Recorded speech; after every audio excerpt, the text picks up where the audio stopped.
one of the most terrific one was the one operation called Operation Meeting House in the night of the 9th to 10 March 1945. There were 334 B-29 bombers dropped 1,700 tons of napalm bomb on Tokyo, and 41 kilometers of the city was absolutely burned during the night.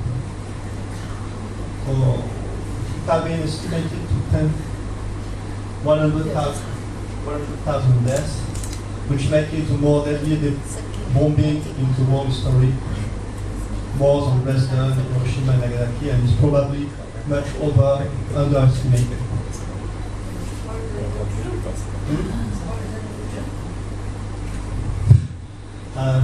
No. They easily killed 6 million Jews during the war. The Americans killed 1 or 2 million Japanese civilians. But it was industrial death, in a way. Something really, the way the city was destroyed by Americans was in a very industrial way, in a very, well, it was a kind of thing.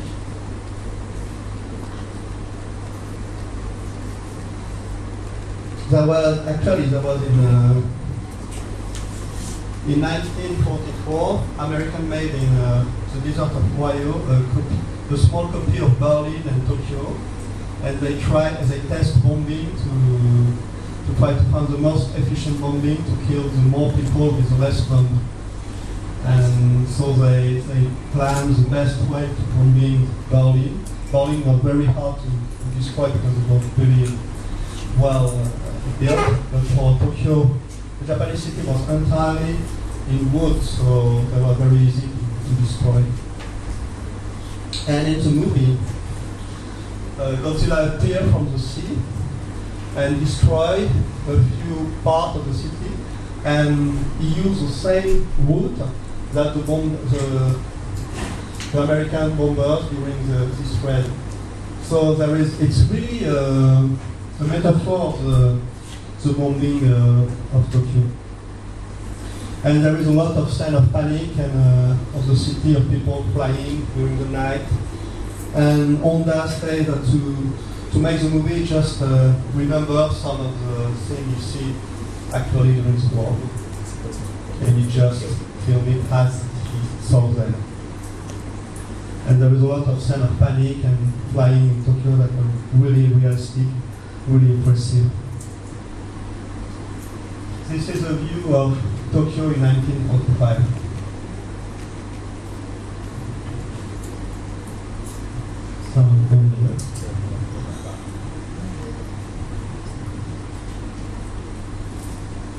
But, so, well, the attack of Godzilla on Tokyo, it's really reminiscing of the fire bombing of Tokyo, and people in Tokyo who saw the movie probably really shocked. They remind them real stories. But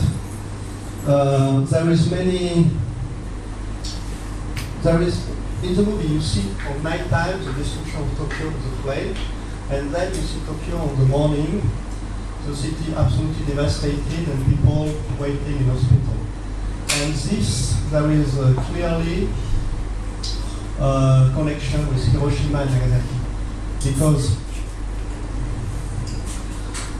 Gojira is radioactive himself, and he left a trail of radioactivity around him. For example, the first time it appeared in the movie in the Hoodoo Island.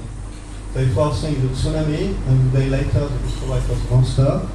So some scientists came to check what happened, and they used Geiger counter, and they discovered that everything is contaminated by radioactivity from the monster. And one of the most, well, this is image of Tokyo after the bombing in the movie, but really close to the real scenery of the time.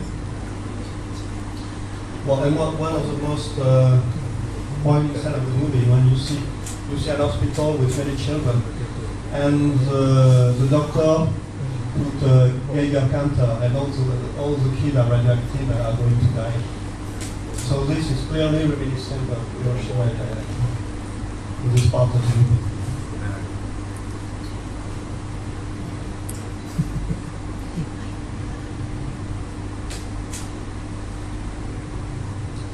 And the film is really moving of the way of its film.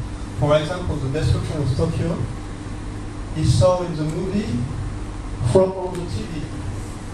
There is a use of the media in the movie, so people look at the TV, the destruction, and then they go inside the set. And there is a very weird scene when you see thousands of schoolgirls that are singing a prayer about peace. And this is why you see all the ambiguity of the movie, because they sing a prayer about peace. And, well, it's really strange for a prayer about peace after a monster attack. So, in the small passage, we swift to the Cold War, we swift to the reality of this prayer about the real situation. The film was in '53, the Korean War just closed, and there is this Cold War between American and Soviet Union. And so people are really stressed, and the film is about about the Cold War, about atomic testing in the Pacific, and they say, well, just stop all this, about the message, of course, maybe that is impressive. And after, little by little, movie after movie, all this political message about the war, the refugees just disappear. And for example, for a Japanese scholar called Katonori Norihiro, he wrote recently an essay about Godzilla called Sayonara Godzilla Tachi, Bye Bye the Godzillas. And for him, the idea, it was the industry, the movie industry just find Godzilla character too much powerful, and they little by little they just emasculate him, they just make him softer, to just become something quite just a kind of entertainment movie. And one of the key characters is Minilla. Minilla is the son of Godzilla that was introduced in 1966. So Minilla, the son of Godzilla, is cute and he's small. I mean, Godzilla is too big to interact with people. And Minilla is small, like this. And so he can talk, and he can talk with children. So he communicates. And so the Godzilla as a terrific beast just disappears with the apparition of this cute character. And Kato just pushed the thinking to say that the last step of Godzilla is Hello Kitty. That's just one of the mascots of Japan now, that everyone has a mouse, so have nothing to say. And it's just a kind of metaphor of Japan today that have nothing, no comment about it.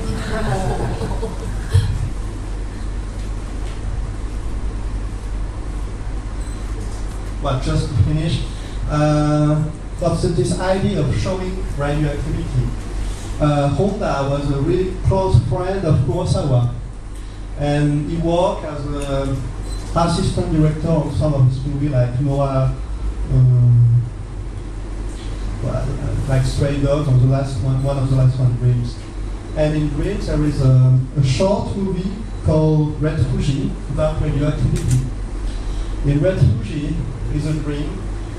You see people, a lot of people just panicking and fleeing, and the Fuji is burning. In fact, there is, someone explained that near the Fuji there is 6 civilian nuclear plants, and they are just exploding one after another. And when all the nuclear plant explodes, the Fuji become red and just melt and start erupting. And you have this full of all these people that are running anywhere. And it's really reminiscent of the Godzilla movies and of the monster movies and the way of the scenario. And the day after, all the people disappear. it was near a cliff, and they all jumped in the sea. And it's also reminiscent to some scenery of the World War II, and for example, in Saipan Island, a few hundred of civilians just throw themselves from a cliff. Well, the story says it was to just they suicide themselves to escape to America. And in fact, they were probably just terrorized by the bombing and just like claiming that well, I'm not, well, it's not a good comparison, but what I mean is they didn't intend to suicide, they just were absolutely panicked by the bombing, by thing, they jump without thinking about what happened, in terror. And so this is reminiscing of this. And the day after, there is just 3 people that survive, and there is a director of the central that explains everything, and a young woman with children.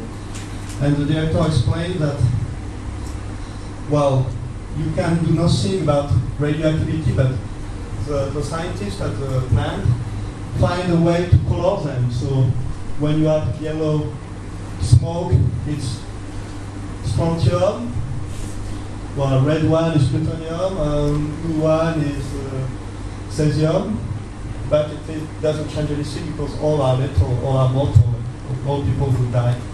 And it's another metaphor about the way of how to show radioactivity. And so the message of Gross Hour is really, really sad and really despair, and it's in a little bit in echoes with what happened last year. The last word.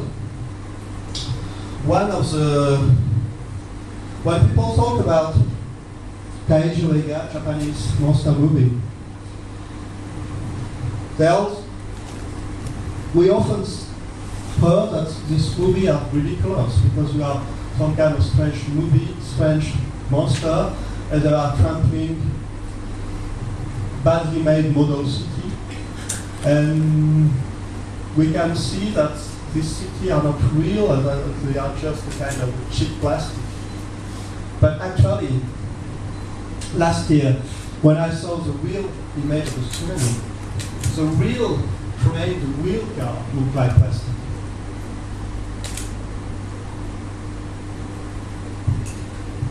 Well, so it was a very ironic way of history.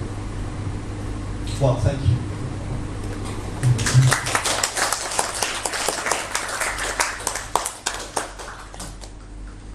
Well, just before I have question, I just make a little publicity. I will make a photographic exhibition this week on the 6th. So at the Pepper Gallery in Soissons. So you have some postcards, you are welcome if you want to see. This is about, well, it's my photographic work. It's not really connected with my research work, but in a way, because I'm working on my photographic work on dolls. I mean, some cheap toys, and how toys are connected to visual culture, popular culture. So this is about the beauty scene and the plastic surgery. See how they can reflect in toys and fashion goods.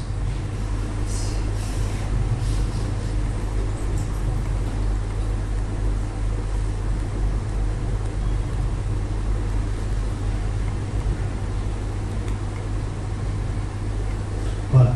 So if you have a few questions about Gojira,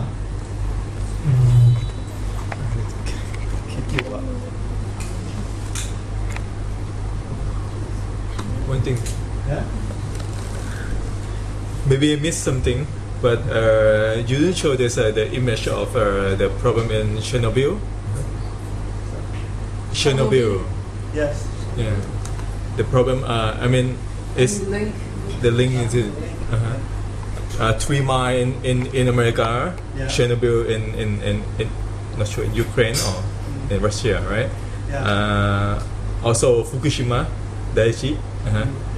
But I heard there's a new news is the power plant is going to be smaller, and they use a thorium as the replaces a plutonium, because thorium is less of the dangerous, but they want to produce that the power plant is like a small power plant in each place. Okay. Okay, so it's not like a question, but it's a kind of this concerning because there's a before they do this power plant is for huge megawatt for cover the country, but right now they plan to do this smaller power plant for each province for each. Yeah. Yes, how did it mean? There is a project to make very small power plant. Yeah. Yeah, very dangerous. It's very dangerous. Talk in the microphone. Talk in the microphone. No, you talk in the microphone. I have nothing Sorry, to I'm say. a little bit high.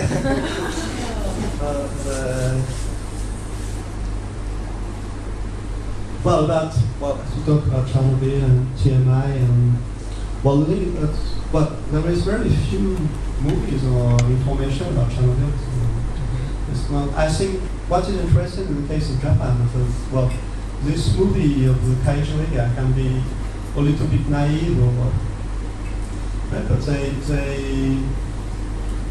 they have some questions posed in they have try to think about in this movie, but you don't see well, I don't know much Russian cinema, Russian movies, but I don't think there is something like this about Chernobyl. I saw one picture. I'm not really sure about this image, but that in this picture they told is this the plant is like it's kind of the tree falling down and totally burned, and they says it's more than 10 years no another plant growing up there. But how is possible? Because if there's Chernobyl, this explosion, it should be spread out. It's no tree that has sucked everything is in the one tree, right? Okay. So it's very strange image.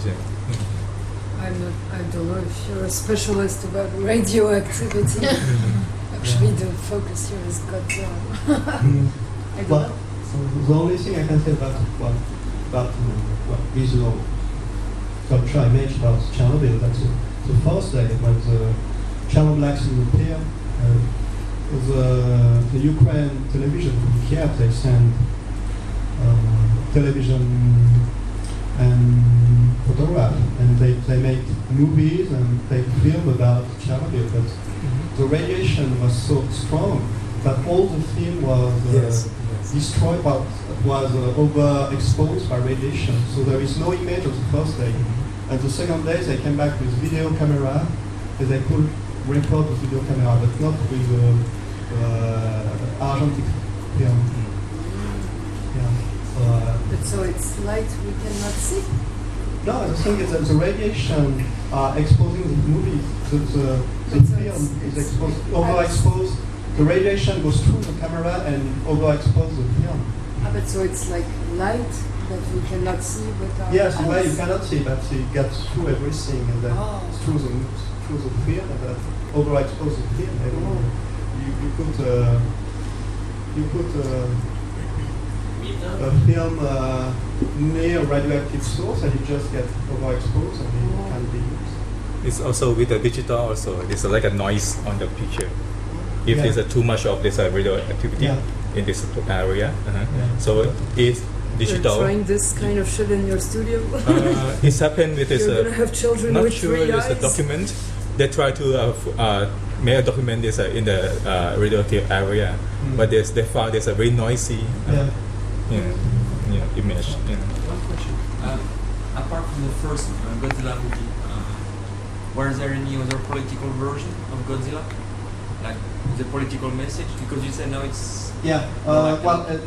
Well, there was 28 movies, so the first one is had a strong message. The second one was made, was released 5 months later because it was such a big success. So the two company decided to make a film very quick, and the film was really bad, and there is not even one allusion about radioactivity in the second one. And the first, actually, director Honda did not for him, the first movie, at the end of the first movie, Godzilla died. And he didn't want it to make any series. It was a movie by itself. So it was only for commercial reasons that carry on. But well, there are 2 or 3 movies that have some political implication. So one, Godzilla versus Hedorah in 1972 about pollution, about pollution of the Tokyo Bay. And there is a funny, well, I mean, the Godzilla of '89 is a remake of the first Godzilla. But of course, as the situation changed, in the Godzilla '89, Godzilla is craving, well, it's like Godzilla is so radioactive that he's like a junkie and he's craving for new radioactivity. So he attacked a Russian nuclear submarine and destroyed it to hit the radioactivity in the missile. And it's nearly starts the Third World War because Americans think it's Russians think American just they're very comical because in the movie there is something like the Russians think American just destroy the submarine. They want to make some retaliation. Then Japanese Prime Minister says, "Don't worry, it's not American. It's just Godzilla." So, but there is and after Godzilla is just go out of water to attack a nuclear plant that looks like Fukushima, and it just pop up. He take off he opened the reactor like a can and just put his hand inside and take the core, and they keep all the radioactivity in the core. The message that, well, if you don't want problem, don't get any radioactivity and don't get any uranium in Japan. But the movie is so bad that it's really hard to take it seriously. I think it was also like a real movie version of Godzilla. In that case, they did not mention the American test. I think they mentioned the French test. I think there was an American version with even Jean Reno, I think, was part of it. No, this is one, yes. This like was made only 10 years ago. It was just they buy the license. Okay. And the movie is really, well, done good. really bad. But the thing that they changed the beginning, so they say the new Godzilla is created by French atomic Pacific. But well, why not? But after the story is not for the plot really used. I find it kind of funny that first time it's American responsible, second time it's the French. Funny. Excuse me. Do you have What? You ask. You ask. actually I want to ask. What? Since that you are the one who like really knowing about this kind of stuff, so I actually like if you have any information about when was the first Japanese nuclear power plant was planned or was built up. I think can ask him. He also, I think he knows this. Excuse me, I'm not sure if you ask anybody, but I just wondering like if anybody have any idea that when was the first nuclear power plant in Japan started? When? Qu'est-ce qu'ils ont fait la première fois au Japon? I think this is just. Well, it was. I guess it was.